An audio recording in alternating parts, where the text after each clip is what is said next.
시청자 여러분 안녕하셨습니까? 주님과 함께 5분 묵상의 시간을 갖겠습니다. 오늘은 사무엘하 9장 말씀을 묵상합니다. 본문 말씀은 요나단의 깊은 우정에 대한 각별한 고마움을 가지고 있던 다윗은 안팎으로 나라를 튼튼하게 다진 시점에서 사울가를 돌아보고자 했습니다. 수수문 끝에 요나단의 아들 무비보셋이 사울의 종 시바로부터 요나단의 아들인 절룩발이 무비보셋이 살아있어 마갈의 집에 있음을 보고받게 되었고 그를 왕궁으로 데려온 것입니다. 무비보셋은 다윗을 두려워할 만한 충분한 이유를 가지고 있었습니다.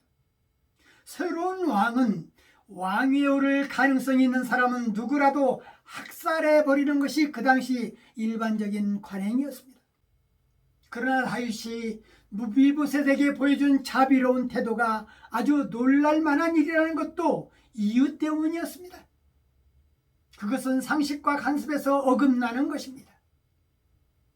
무비보셋이 두려워 떨고 있을 때 무서워 말라고 안심시키면서 내 아비 요나단을 위하여 내가 너에게 은총을 베풀겠다고 약조를 했습니다.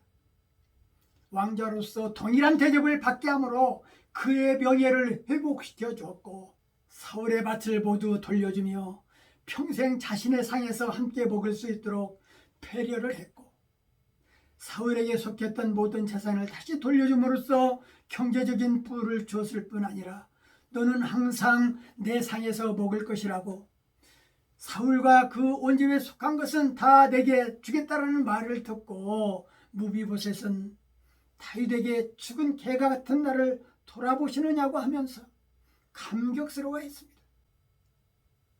무비보셋은 왕자의 한 사람처럼 왕의 상에서 그렇게 먹었습니다. 다윗이 사울 가문의 후손에게 은총을 베푼 사실은 원수까지 사랑하라는 예수님의 말씀이 떠올리게 합니다. 우리에게 향한 하나님의 은총은 그보다 더 훨씬 위대하신 것입니다. 우리가 아직 죄인 되었을 때 그리스도께서 우리를 위해 죽으심으로 자기의 사랑을 확증하셨느니라. 로마서 5장 8절 말씀이 떠오릅니다. 만약 우리가 하나님의 은총을 받았음을 믿는다면 그것에 대해서 새롭게 하나님께 감사하는 자들이 다 되어야 하겠고 하나님의 사랑과 용서를 직접 베풀 필요가 있는 주변의 무비보셋과 같은 사람들을 찾아 실천하는 자들이 되어야 할 것입니다. 젊었을 때 다윗은 그의 가장 친한 친구인 요나단에게 약속을 했습니다. 후일에 자신이 요나단의 가족을 잘 돌보겠다고 했는데 오랜 세월이 흐른 후에 다윗은 그 약속을 기억하고 요나단의 아들 무비보셋을 청성껏 그렇게 돌봐주었습니다. 약속은 보석처럼 소중한 것입니다. 보석을 함부로 해서는 안 되는 것처럼 약속은 신중히 하고 반드시 지키도록 해야 합니다. 오늘 말씀을 묵상하면서 우리도 약속을 꼭 지키는 자가 되어야 합니다. 우리는 하나님을 믿는 자들이기 때문입니다. 무슨 약속을 한다면 반드시 그 약속을 기억하고 지키도록 해야 할 것입니다.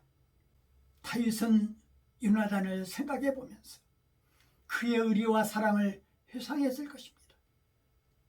자신을 생명처럼 사랑했던 요나단을 추억하며 그의 아들에게 사랑을 빛을 갚는 모습이 얼마나 아름답습니까? 다윗, 그는 우주를 닮을 만한 넓은 마음의 소유자였습니다. 넓은 마음은 예수님을 닮아가는 마음입니다. 그런 자들은 세상에 적이 없습니다. 사랑 안에서 넓은 마음은 태동되는 것입니다. 예수 그리스도의 사랑으로 무장하고 있을 때 우주 같은 넓은 마음을 내 마음에 품을 수 있다는 것을 저나 시청자 여러분들은 잊어서는 안 될 것입니다. 오늘 말씀 여기까지입니다. 시청해 주셔서 대단히 감사합니다. 내일 다시 뵙겠습니다. 안녕히 계십시오.